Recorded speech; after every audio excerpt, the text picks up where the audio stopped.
తాకట్లో ఉన్న బంగారాన్ని విడిపించి ఆ రోజున మార్కెట్ ధర కట్టి మిగిలిన డబ్బును మీకు అందిస్తుంది కొమ్మూరి గోల్డ్.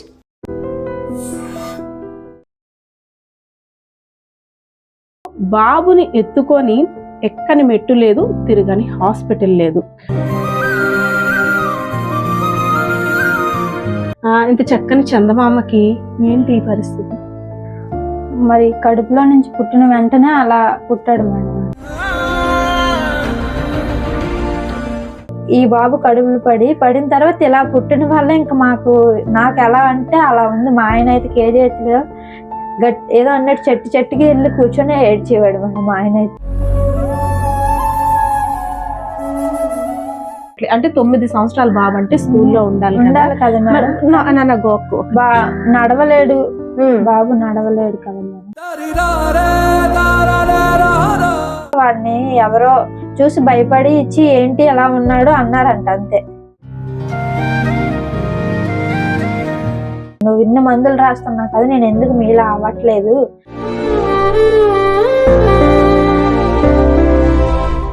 ఎక్కడ పుట్టినా వీడికి నొప్పే వస్తుంది కాబట్టి కొంచెం ఇబ్బంది పడతాడు.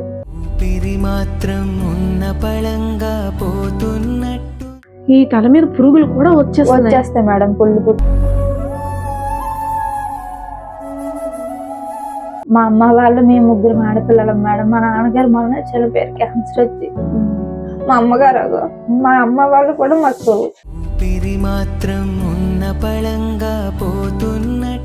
నాకు నీ బాధ వినేసరికి మరి నాకు ఇంకా నోటు మాట రావటం లేదు.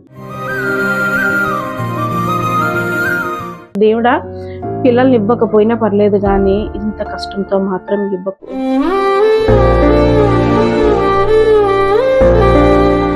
వాడు ఎక్కడ టచ్ చేసినా ఎక్కడ బ్లడ్ వస్తుందా అని భయంకరంగా ఉంది వాడి పరిస్థితి. Hello viewers, welcome to I dream media. ప్రస్తుతం నేనైతే ఒక వండర్ కిడ్ని పరిచయం చేయడానికి వచ్చేసాను. విజయనగరం జిల్లా ఎస్కోట నియోజకవర్గం జామి మండలం గొడికొమ్ము ప్రాంతానికి. 9 సంవత్సరాల జయవర్ధన్. అందరిలానే జయవర్ధన్ కూడా యాక్టివ్ కిడ్, కానీ తనకున్న పరిస్థితి కారణంగా స్కూల్కి వెళ్ళలేక, సరిగ్గా కూర్చోలేక ఎలాంటి దీనస్థితిలో ఉన్నాడో ఒకసారి చూసేయండి మీరు కూడా. మన కడుపును పుట్టిన బిడ్డకి ఏదైనా కష్టం వస్తే హాస్పిటల్లో 10 సార్లు తిరుగుతూ డాక్టర్ మనకి ఎంత చెప్పినా సరే మనం టెన్షన్ పడిపోతూ ఉంటాం. కానీ కొంతమంది పేరెంట్స్ యొక్క పిల్లల యొక్క సమస్య చూసిన తర్వాత ఆ పిల్లల యొక్క సమస్య తీరకపోతే ఆ తల్లిదండ్రులు పడే కష్టం ఎలా ఉంటుందో తెలుసా? వారి బాధ వర్ణాతీతం కూడా. ఎందుకంటే ఈరోజు నేను మా హీరోని పరిచయం చేస్తున్నాను. మా హీరో విజయనగరం జిల్లాకి సంబంధించిన సూపర్ కిడ్ అన్నమాట. వీడికి చాలా టాలెంట్ ఉంది, కానీ దేవుడు ఒక లోపాన్ని పెడతాడు అంటాడు కదా. ఒక్క లోపం కాదు, చిన్న లోపం కాదు, పెద్ద లోపాన్ని పెట్టాడు. వీడే మా హీరో జయవర్ధన్ అన్నమాట. జయవర్ధన్ చూసారు కదా, జయవర్ధన్ ఒక స్కిన్ డిసీజ్ తో ప్రాబ్లం ఫేస్ చేస్తున్నాడు. ఎన్ని మందులు వాడినా సొల్యూషన్ దొరకటం లేదు. అంటే వీళ్ళ ఫాదర్ ఒక డైలీ లేబర్ అన్నమాట, మదర్ హౌస్ వైఫ్. సో బాబుని ఎత్తుకొని ఎక్కని మెట్టు లేదు, తిరగని హాస్పిటల్ లేదు. ప్రభుత్వం నుండి పెన్షన్ వచ్చినప్పటికి కూడా ఆ పెన్షన్ డబ్బులు బాబు క్రీమ్స్ కాదు కదా, సోప్స్ కూడా సరిపోవట్లేదు. సో ఎందుకు ఇప్పుడు ఈ చైల్డ్ గురించి నేను ఇంతలా చెప్తున్నానంటే, మాకు కాస్తంత డబ్బు ఉన్నట్టయితే మంచి ట్రీట్మెంట్ కోసం బాబుని హైదరాబాద్ తీసుకెళ్తాం, లేదు ఇంకెవరైనా మంచి ట్రీట్మెంట్ కోసం సజెస్ట్ చేస్తే వాళ్ళ దగ్గరికి వెళ్తాం. కనీసం విజయనగరం వరకు వెళ్ళడానికి కూడా ఒక పూట పని సెలవు పెడితే కానీ వెళ్ళలేని పరిస్థితి మా ఆర్థిక స్తోమత అంటూ ఆ పేరెంట్స్ చెప్తున్నారు. సో ఒకసారి జయవర్ధన్ కున్న ప్రాబ్లం ఏంటి, ఎందుకు వీడు ఇలా అయ్యాడు, అసలేంటి, దీనికి సొల్యూషన్ ఉందా లేదా, డాక్టర్స్ ఏం చెప్పారు, ఆమెతో కూడా మాట్లాడదాం. అమ్మా నమస్తే. అమ్మా ఈ పేరు? జానకి అండి. జానకి గారు, జయవర్ధన్ అల్లరోడు కదా, అల్లరి చేస్తాడా? కొంచెం బాగాను. ఒంట్లో హెల్దీగా ఉంటే చేస్తాడు. అవునా? అసలు అంతా ఓకే, కానీ ఇంత చక్కని చందమామకి ఏంటి ఈ పరిస్థితి? మరి కడుపులో నుంచి పుట్టిన వెంటనే అలా పుట్టాడు మేడం. ఎంతమంది పిల్లలు? నాకు ఈ ఫస్ట్ బాబు మేడం. ఫస్ట్ నెక్స్ట్ తర్వాత మళ్ళీ 3 అబార్షన్ల తర్వాత మళ్ళీ దేవుణ్ణి గట్టిగా కోరుకుంటే ఇంకో బాబు పాప పుట్టారు మేడం. ముగ్గురు మొత్తం. దగ్గర సంబంధమా మీది? లేదు మేడం, దూరమే. దూరం సంబంధం. బాబుకి ఈ స్కిన్ డిసీజ్ మధ్యలో వచ్చిందా లేదు పుట్టినప్పుడు నుండా? లేదు మేడం, అసలు బాబు ఈ స్కిన్ డిసీజ్ పుట్టిన వెంటనే కడుపులోంచి బయటికి వచ్చి రాగానే స్కిన్ డిసీజ్ తో పుట్టాడు. వెంటనే కూడా నాకు చూపించలేదు. కేజీహెచ్ కోటపాడు ప్రభుత్వ హాస్పిటల్లో పుట్టాడు. కేజీహెచ్ హాస్పిటల్లో పంపించారు అంబులెన్స్ లో ఇచ్చి. నాకైతే చూపించలేదు మేడం. తల్లికి చూపించకండి, ఇలా పుట్టిన వల్ల టెన్షన్ అయిపోద్ది, బీపీ పెరిగిపోద్ది అని చెప్పి అక్కడ ఉన్న సిస్టర్లు మా అమ్మకి మా నాన్నగారికి ఇచ్చి కేజీహెచ్ పంపించారు. మా ఆయన గారిని తీసుకు కేజీహెచ్ లో ఐసీలో 10 రోజులు ఉంచారు మేడం. 10 రోజులు పూర్తయి 11వ రోజు జనరల్ కి ఇచ్చి తల్లి పాలు పెట్టాలి, తల్లిని తీసుకురండి అని చెప్పారు మేడం. ఆ రోజు నేను వెళ్ళి బాబు ఉన్న పరిస్థితి చూసి నేను అక్కడే కళ్ళు తిరిగి కుప్పకూలిపోయాను మేడం.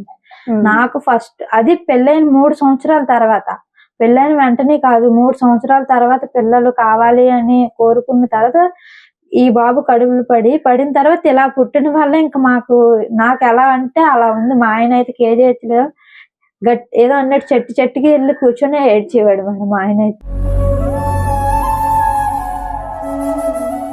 తులసూరు బాబు వెంటనే పుట్టలేదు, పుట్టిన తర్వాత కూడా ఎలా పుట్టాడు ఏంటా అనేసి అని మేమైతే చాలా తీసుకోలేము. నేనైతే అక్కడే పడిపోయాను మేడం. కళ్ళు తిరిగి పడిపోతే అప్పుడు మా నాన్నగారు మళ్ళీ అలా లేపి కొంచెం ధైర్యం చెప్పారు. నేనైతే కాళ్ళు చేలు వడుకొచ్చి మేడం ఈ బాబుని చూసిన. ఇంక ఇప్పుడు చూడడానికైనా కొంచెం బాగానే కనిపించాడు, కానీ అప్పుడైతే ఇవన్నీ పుల్లుతో పుట్టాడు మేడం. ఇదంతా బ్లడ్ వస్తూ ఇదంతా చర్మం ఊడిపోయి బ్లడ్.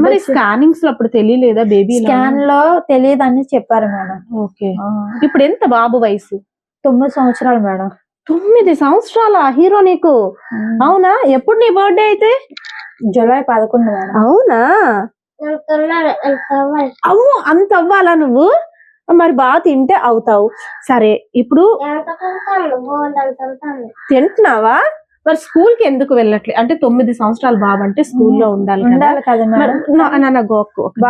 నడవలేడు బాబు, నడవలేడు కదా మేడం. నడవలేడు. నేను తీసుకెళ్లి అక్కడ అప్పచెప్పి వస్తే ఆ జస్ట్ అలర్జీ కళ్ళకి స్కిన్ కి పడట్లేదు మేడం. ఇంట్లో ఉంటే ఓకే, ఇంట్లో వరకు. బయటకి ఈ ఎండ కాస్తే ఉండలేకపోయేవాడు. మరి టాయిలెట్ కి వాష్రూమ్ కి వెళ్ళాలంటే మరి స్కూల్ వాళ్ళు తీసుకెళ్లలేరు కదా మేడం. అందుకని చెప్పి వాడు వెళ్ళలేదు. తర్వాత తోటి వెళ్ళిన తర్వాత పిల్లలు ఆడేవారా వీడితో? లేదు మేడం, అదే ఇంకా అక్కడికే వస్తుంది. వీడు ఒక్కసారి చెప్పాడు, నేను ఇంకా వెళ్ళనమ్మా, నన్ను చూసి అందరూ భయపడుతున్నారు, నన్ను ఒక్కడిని కూర్చోబెట్టి వాళ్ళు పక్కకి వెళ్ళిపోతున్నారమ్మా, నేను ఇంక వెళ్ళను. 15 రోజులు వెళ్ళాడు మేడం. నేను తీసుకెళ్లి కూర్చోబెడితే ఉండేవాడు, మధ్యాహ్నం భోజనం చేసే వరకు ఉండేవాడు. ఇంకా 15 రోజులు పోయాక వాడిని ఎవరో చూసి భయపడి ఇచ్చి ఏంటి ఎలా ఉన్నాడు అన్నారంట, అంతే. ఇంకప్పటి నుంచి నేను వెళ్ళనని చెప్పి వెళ్ళడం మానేశాను. అవునా నాన్న? అందుకే వెళ్ళట్లేదు స్కూల్ కి? మరి నువ్వు అనాలి కదా, భయపడొద్దు, నేను మీలాంటి కిడ్నీ అనేసి అని చెప్పాలి కదా. వాడు కూడా అప్పటి నుంచి నన్ను అదే పేషెంట్ అడుగుతాడు మేడం, నువ్వు ఇన్ని మందులు రాస్తున్నా కదా, నేను ఎందుకు మీలా అవ్వట్లేదు,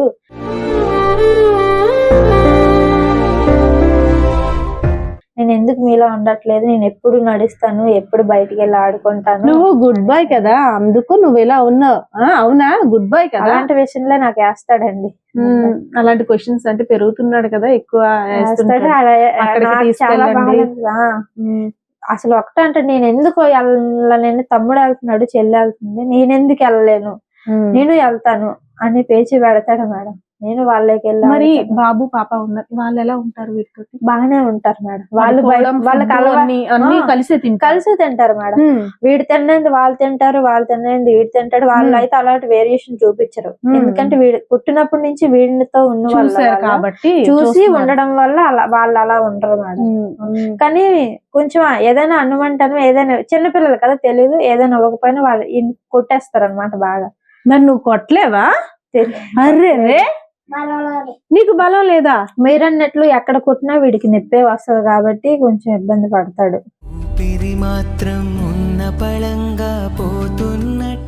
ఓకే, అంటే నేను చూసుకుంటాను అంతవరకు. పాపం స్కిన్ డిసీజ్ వరకు ఓకే, కానీ కాళ్ళు కూడా ఏమైనా చూపించు. అలా తిరిగి కాళ్ళు కూడా ఇలా అయిపోతున్నాయి, అమ్మా ఎంత హార్డ్ గా ఉన్నాయి, రాయిలా ఇప్పుడు ఉంది. స్నానం అయింది కాబట్టి మీకు ఏమాత్రం మెత్తగానే తగులుతుంది, లేదంటే మీరు అలా చేయలేరు, గుచ్చుకుపోతూ గుచ్చేస్తుంది. ఇప్పుడు కూడా అలానే నాకు భయం వేస్తుంది. ఇంకా అది హార్డ్. ఇంకొక 5 నిమిషాలు అయితే ఇంకా పొడిబారిపోద్ది, మీరు అస్సలు చేయనివ్వరు. గట్టిగా ఉంది. నేను ఎత్తుకుంటే మీకు తెలియదు కానీ మేడం, నాకు ఇవన్నీ చిన్న చిన్న రఫ్ లాగా అయిపోతాయి, రగిడిపోయి ఈ మచ్చలన్నీ కూడా అవే.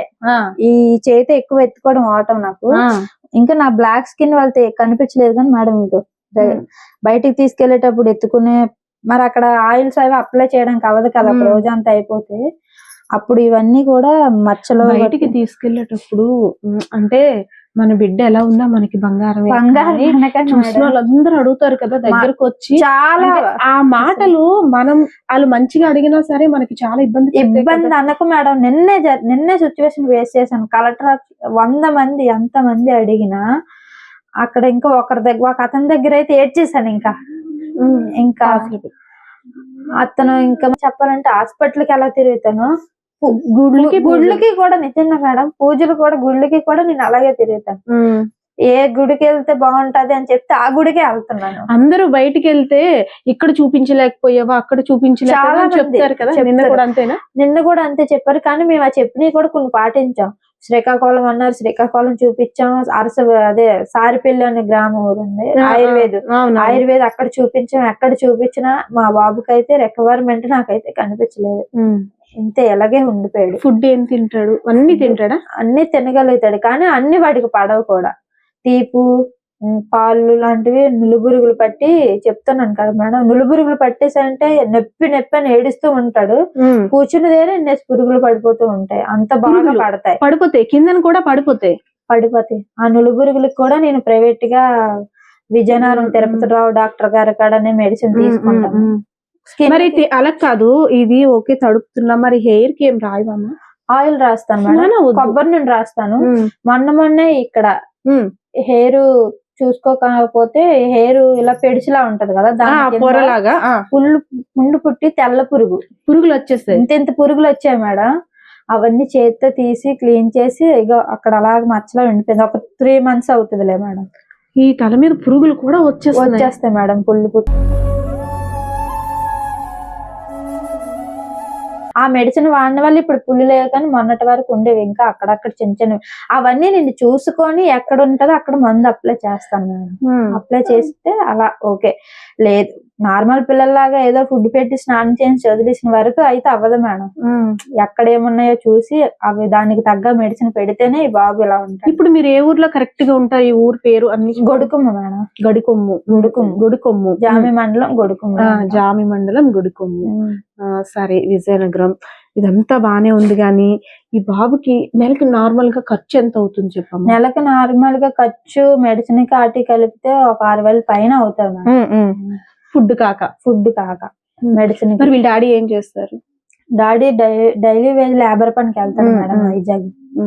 అమ్మ వాళ్ళు మరి వీళ్ళు చూసి ఏమైనా సాయం చేస్తారు? మా అమ్మ వాళ్ళు మేము 3 ఆడపిల్లలం మేడం. మా నాన్నగారు మొన్న చనిపోయారు, క్యాన్సర్ వచ్చి. మా అమ్మగారు, మా అమ్మ వాళ్ళు కూడా మాకు అమ్మ వాళ్ళ తరపు నుంచి అయితే మాకు కేసు లేదు. వాళ్ళు కూడా లేని పరిస్థితి కదా. అన్నదమ్ములు లేరు, మరి 3 ఆడపిల్లలు. ఇంకా అందులో ఒక చెల్లికి మ్యారేజ్ అవ్వాలి. ఇంకా వాళ్ళు నాకేం అనిపిస్తుందా ఒకసారి, దేవుడు నాకెందుకు ఈ కష్టం? చాలా సార్లు అనిపించి నేను రోజు ఏడుస్తాను దేవుడికి, ఎందుకు ఇలాగా లాగోలి. జయవర్ధన్ చూసావా అమ్మ ఎలా ఏడుస్తుందో? మన గుడ్ బాయ్ లా ఉండాలి. వాడు నన్ను అడిగిన ప్రశ్నలకు కూడా నేను ఏడుస్తాను. నువ్వు రోజు మొదలు రాయడమే ఎందుకు? నేనేం బాగా అయ్యానా? నేనేమన్నా అడగగలుగుతానా? నేనేం ఇలాగా డాక్టర్స్ ఏం చెప్పారు వీడి గురించి? డాక్టర్స్ అయితే ఫ్యూచర్ లో తగ్గే ఉందన్నారా? ఫ్యూచర్ లో అయితే తగ్గే ప్రాబ్లం లేదు మేడం, కానీ ఒకటి 20 years దాటాక అది మేము పై దేశానికి మెడిసిన్ వాడితే 20 years దాటాక మార్పు రావచ్చు అన్నారు. అంతే. కాస్ట్లీ మెడిసిన్ అంటే వేరే దేశం నుండి తెప్పించిన మెడిసిన్ వాడితే బాబుకి కంట్రోల్ అయ్యే అవకాశం. అంటే అంత కాస్ట్లీ క్రీమ్స్ వాడాలి, అప్పటికి కంట్రోల్ అవుద్ది. సరే జయవర్ధన్, జయవర్ధన్, నువ్వు ఎక్కడికి వెళ్ళాలనుకుంటున్నావు? స్కూల్కి వెళ్తావా? వెళ్ళవా? ఏమి వద్దా? మరి ఎక్కడికి వెళ్తావు? బీచ్కి వెళ్తావా? జూ పార్క్ వెళ్ళలేదా? నువ్వు వెళ్ళలేదా? నిన్ను తీసుకెళ్ళలేదా? అవునా? డాడీకి చెప్తాను ఈసారి తీసుకువెళ్ళమని. సరేనా? మనందరం వెళ్దాము. ఓకే. ఇప్పుడు ఎండాకాలం ఎలా ఉంటుంది స్కిన్? ఎండాకాలంలో అయితే అసలు చెప్పాల్సిన పనే లేదు మేడం. ఇప్పుడు నేను నీళ్ళు పోసాను కదా, ఆ ట్రబ్ లో కూర్చుంటాడు ఎండంతా.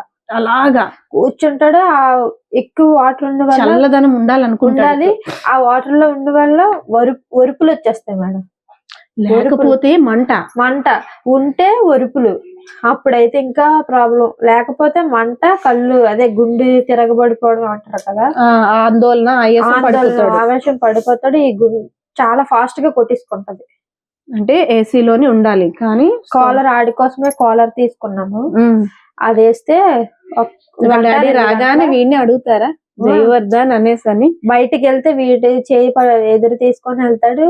అది రాగానే అడుగుతాడు, చూస్తాడు. మరి దీనికి అలా కాదు, ఇలా పడిపోతున్నాయి కదా మేడం. నైట్ రోజు పడుకుని లేచి నేను తుడిస్తే వాడిదే ఓన్లీ ఇంత స్కిన్, ఈ పొరలన్నీ ఉంటాయి, ఊడిపోతాయి. దురదకి గోకేస్తాడు. ఇదంతా పడిపోతుంది. ఇదంతా ఇలా ఊడిపోతే రాలిపోతూ ఉంటది. అవునా? బ్లడ్ కూడా వచ్చేస్తుంటది. బ్లడ్ వచ్చేస్తుంది. మొన్న తీసుకెళ్ళాను మేడం స్కిన్ డాక్టర్ దగ్గరికి. మేడం అంతా ఎక్కడ కూడా ఖాళీ లేదు. ఒక దగ్గర చాలా రాయిలా ఉంది. ఇది గెజువులు ఈడిపోయి బ్లడ్ కూడా తినడానికి ఇబ్బంది పడుతుంది. చాలా ఇబ్బంది. గెజువులు ఈడిపోవడం వల్ల మొన్న సాగలేదు, అలా ఉండిపోయింది. చలికి ఇంకా దారుణంగా ఉంది. ఇదంతా పుండు అయిపోయింది.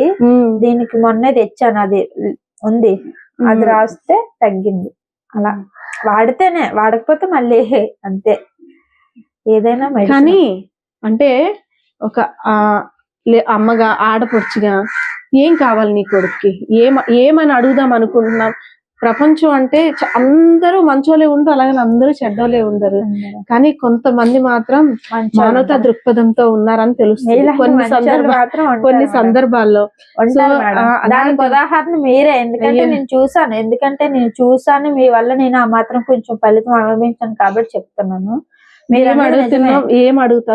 ఏం కావాలి జయవర్ధన్ కి? మనం ఏం చేద్దాం? జయవర్ధన్ నీకేం చెయ్యాలి చెప్పు? మేము ఏం చెయ్యాలి? ఎవరైనా స్పాన్సర్స్ ని అడిగినా ఇలా బాబుకి ట్రీట్మెంట్ కోసం అని ఏం చెయ్యాలి చెప్పు? నువ్వు ఏం అడగను నేను. అదే మేడం, అంటే నీ మాటగా, తల్లిగా నాకు నీ బాధ వినేసరికి మరి నాకు ఇంకా నోటు మాట రావటం లేదు. ఏం చెప్పాలో కూడా తెలియట్లేదు. ఒక రోజు 2 రోజుల్లో తీసింది కాదు ఇది. అవునులేండి. నొప్పి వస్తుందా? లేదులే. ఏం అడుగుతానంటే ఇంకా అదే, ఎవరికి ఎంత సాయం తోస్తే అంత చేయమని అడుగుతున్నాను. మరి థ్యాంక్స్ మేడం. నా హీరోని చూసారు కదా, పేరుకి హీరో కానీ లోపలన్నీ సమస్యలే. తల్లి మాటలు మనం చూస్తున్నాం.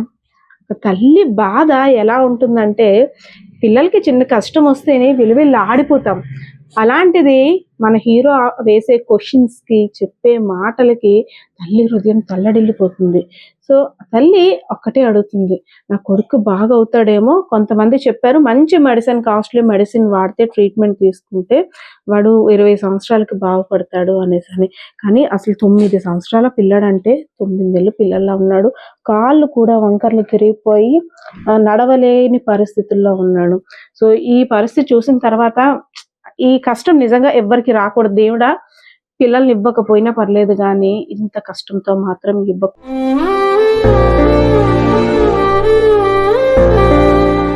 ఎందుకంటే ఒక్క బాబు బాధే కాదు, ఈ తల్లి బాధ, తండ్రి బాధ, అదే విధంగా వీడి తర్వాత పుట్టిన 2 పిల్లలు కూడా, మా అన్నయ్య ఎలా ఉన్నాడు, బయటికి వెళ్ళలేకపోతున్నాడు అని వారి బాధ. వీళ్ళ కుటుంబ సభ్యులందరూ కూడా, తమ్ముడు నువ్వు ఇక్కడ సండే వచ్చినప్పుడు, అరే తమ్ముడు నువ్వు ఇక్కడ ఆడుకోరా, నాతో పాటు ఇక్కడ ఆడుకోరా అంటే, నువ్వు నడవలేవు కదరా, నేను నీతో పాటు ఎలాగ ఆడుకుని నేను బయటికి వెళ్ళి ఆడుకుంటాను, నేను నడవగలను కదా, నువ్వు నడవలేదు కదా, నువ్వు ఇక్కడే ఉండు అంటాడండి. అడిగి చిన్నపిల్లడు తెలియక కానీ వీడు బాధపడతాడు. వీడు వచ్చి నేను కూడా మరి ఇంకయ్యో ఇలా అన్నాడా అని నేను చాలా అనలేము, అటు బిడ్డను అనలేము, ఇటు రెండు కళ్ళు మరి ఇంకా నేను ఆయన వాడికే నచ్చ చెప్తాను, అలా అనకూడదు కదమ్మా, అన్నయ్య కదా తప్పు, నువ్వే ఆడించాలి కదని ఇంకా వాడిని వీడి దగ్గర ఉంచుతాను. వీడు చాలా ఫీల్ అవుతూ ఉంటాడు. పక్కింటి పిల్లలు ఒక ఆవిడైతే పక్కనింటి పిల్లే మా ఊర్లో, వాళ్ళ బాబు చిన్నప్పుడు మా బాబు దగ్గరికి ఆడుకోవడానికి వచ్చినప్పుడు వద్దని చెప్పేశారు తెలుసా. ఎందుకంటే మా బాబుకి ఇలాంటి వ్యాధి ఉంది, మన బాబు వెళ్తే అది అయితే ఏమవుతుంది అన్నట్లుగా మాట్లాడారు ఒక ఆవిడైతే. నేను ఆవిడ మొహం ఇప్పటికి కూడా నేను చూడవాడు. నా కొడుకుని ఇలా ఎగతాళి చేసిన వాళ్ళు అంటే నాకు అస్సలు, వాళ్ళు ఎవరైతే ఎలా ఉన్నా కొడుకు తల్లికి చందమామే వాళ్ళు ఎవరైతే కానీ ఇంకా వాళ్ళు ఇంకా నేను ఫ్యూచర్ లో క్షమించిన అనేసి అని ఇంకా నేను ఆవిడ తగ్గు కూడా పెట్టేసుకున్నాను. నా కొడుకుని ఎందుకు అలా అంటావు అనేసి అని. ఇప్పుడు బయటకి ఏమీ తీసుకోకూడదు, ఏ దేవుడు మనకి చేసిన అంతే, మాకు వీడే దేవుడు అని నేనైతే అనుకుంటాను మేడం. వీడే దేవుడు. మా నాన్నగారు చెప్తుండేవాడు ఎప్పుడు, నీకు వీడి దేవుడే నీ కడుపును పుట్టాడు, వీడి దేవుడు లేని మనసు చూసుకో బాగా అని చెప్తూ ఉండేవాడు మా నాన్నగారు అయితే బతుకున్నప్పుడు. మా నాన్నగారికి వీడంటే చాలా బ్లడ్ వచ్చేసింది, వద్దు నాన్న గోక్కు. మా నాన్నగారికి కూడా వీడంటే చాలా ఇష్టం మేడం. చాలా బాగా. ఎలా వెళ్తారు బాబుని ఎక్కడికైనా తీసుకెళ్ళంటే, ఆటోవా లేదా బస్కి వెళ్తాను కదా మేడం. బస్ లో కూడా నేను కూర్చుంటే మాత్రం వీడిని చూసి చాలా మంది కూడా భయపడో లేదంటే ఇంకా వేరే విధంగా చెడుకో నేను ఏమని కూడా చెప్పలేను. అలాగని భయపడనో అసహ్యపడనో నేనైతే చెప్పలేను. కానీ పక్కన కూర్చోడానికి కూడా చాలా మంది ఇష్టపెట్టుకోపోవడం కూడా వెళ్ళిపోతారు అంతే దూరంగా. లేదంటే ఒక సీటు మాకు ఇచ్చేసాను పక్కకైనా వెళ్ళిపోతూ ఉంటారు. అలాంటి పక్కన కూర్చోమ్మా అనరు. అలాంటి సిచ్యువేషన్ నేను చాలా ఫేస్ చేశాను మేడం. కొంతమంది మీరన్నట్టు మంచోళ్ళు ఉంటారు, మంచి మనసుతోటి కూర్చోండి అమ్మా, ఇబ్బంది పడతారు, సీట్ కూడా ఇస్తూ ఉంటారు. కొంతమంది అయితే అసలు పక్కన కూర్చోడానికి కూడా ఒప్పుకోరు మేడం. బయటికి వెళ్తే నేను చాలా ఫేస్ చేస్తాను మేడం. జ్వరం వస్తాయి మేడం, జలుబు జ్వరము వాటికి నార్మల్ చిన్నపిల్లల స్పెషలిస్ట్ కి చూపిస్తాను. వీడికి ఎనీ టైం ఆ మెడిసిన్ అంతా. ఇంటి దగ్గర చదువు చెప్పావా? నేను చదువుకోలేదు మేడం, నేను చదువుకోలేదు, మా ఆయన చదువుకోలేదు. మేము ఎక్కడ మీరు అన్నట్లు నేను బయటికి వెళ్ళి పని చేసుకోవడానికైనా నాకు వీడు అడ్డం. మరి వెళ్ళకపోయినా మనకు ఒక్కటి తెచ్చిందంటే కొంచెం కష్టం. ఒకరి మీద ఈ రోజులు బట్టి ఖర్చులు అది ఈడు మెడిసిన్, పిల్లలు ఇంకా వాళ్ళు ఫుడ్. నేనైతే చదువుకోలేదు మేడం ఎక్కువగా, ఇంతవరకే చదివాను. మా ముగ్గురు ఆడపిల్లల వల్ల మా నాన్నగారు కూడా ఎక్కువ నేను 7th వరకు చదివాను, తర్వాత ఆపేసాను. 9 పెళ్లి కూడా చేస్తారు చిన్న వయసులో పరిస్థితుల వల్ల.